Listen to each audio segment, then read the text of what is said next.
welcome to LZSY for you. I'm now going to talk about some of the anime I've seen recently. I've been getting much more into it and I've been trying new things.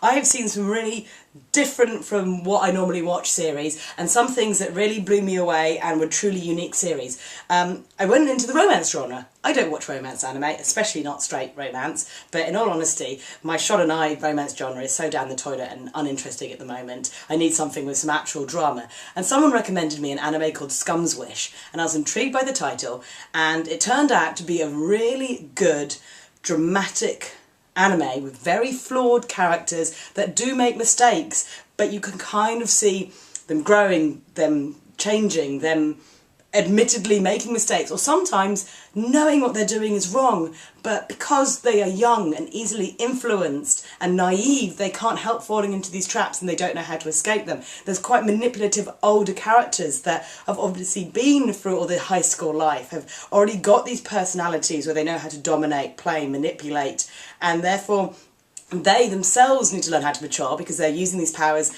to play on the younger characters because they're not happy with their lives. It was an interesting drama. It had some really good characters in it. It had some lovely character designs. It had some lovely music, and it really played on your emotions. And you had moments where you were either totally hating it, where you were crying because you felt so bad for these characters, when you felt really proud when one of them managed to break out of this cycle of naivety and also feel more self-worth about themselves and knew that being in a romance and innocent love is not the same as grown-up love, and is not the same as actually just loving yourself and deciding to look after you. And it had a good ending. I'm not going to tell you the ending because it didn't quite play out the way I thought it did, but it was an ending that makes sense for the series. So Scums Wish is definitely something different, something that not a lot of people were talking about, and something worth seeing. The other anime that everyone was talking about, and initially I didn't want to see it because the character designs looked a bit young and a bit chibi and a bit cute for me, and I was an idiot basically. So I finally did watch Made in Abyss. Made in Abyss is everything that makes anime good. It's incredibly original. It's got original character designs, original world setting, just original plot.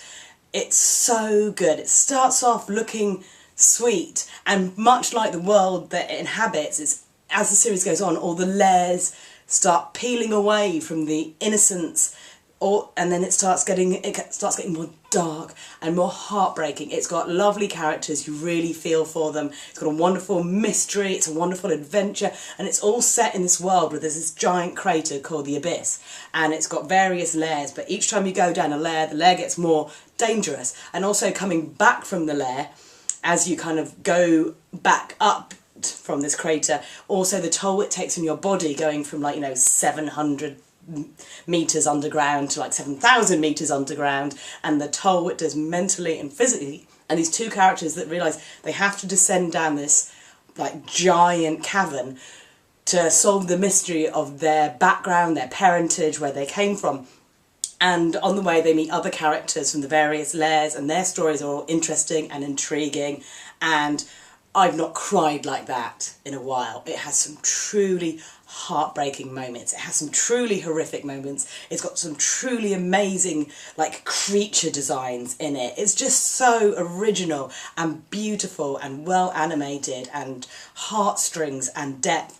And I hope to God it's getting a second series, but I want them to take their time to do the second series. I will wait for that one so that it can be done with just as much beauty as this series, because everything, even the backgrounds, has so much hand-painted detail. It was like watching a Ghibli movie and slowly watching this, the toll that this dark world takes on such beauty and innocence and naivety. Oh, it's so beautiful. Made in Abyss was something else. Then at the other end I saw something completely silly called Gamers, that I only really watched because, I like computer games, thought it'd be funny, and it turns out, from a departure from my normal watching, Gamers was very entertaining. It is about a load of video game fans and how they kind of like each other, and there's so many misunderstandings on who likes who and who's dating who, and who they start off being, oh my god, we love each other, we're so compatible, it's amazing, and then one of the characters will go, but I really like this computer game, and they'll be like, oh my god, no, and now we're mortal enemies, to kind of having this commentary on gaming culture in Japan and otaku and how moe is affecting the game industry from the boys' point of view to the girls' point of view, and the male character going, oh my goodness, I love these moe cute characters, to the female character kind of going, oh my goodness, I wish there wasn't this stupid moe thing in my menu system that's really annoying to look at every time I want to go play my RPG.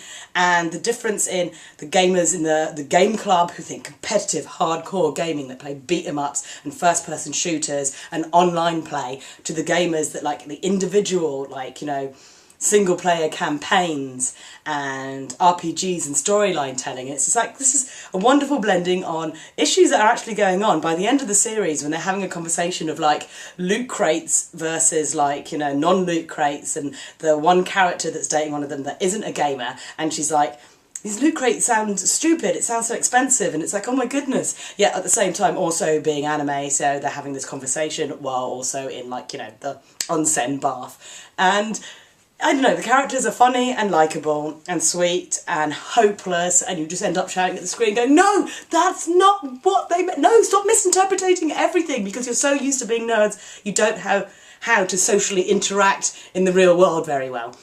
Gamers was a lot of fun, I really liked it.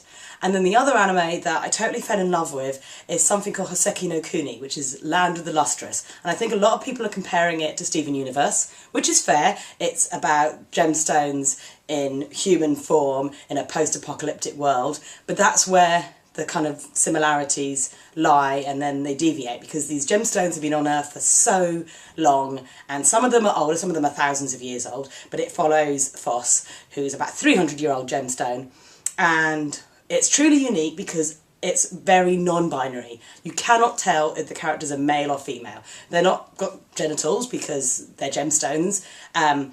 They kind of look like effeminate boys or girls, and they don't use gendered pronouns. So everyone is there or them.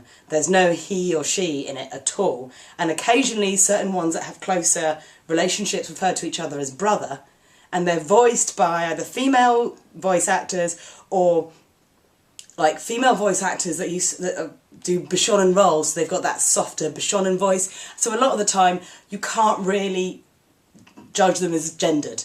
And it's got some of the most uniquely like created villains in the Lunarians. They're just beautiful and intriguing, and the world is intriguing, and it's one of the few times where I've watched a CG anime, which is not normally my thing, because I just don't like the art style in CG anime. It's one of the times where I was so intrigued by these characters, this world, this battle to try and stop these Lunarians coming to kidnap the gemstones, crushing them up and turning them into jewellery for themselves, and how they like train and try and protect their like community back on Earth.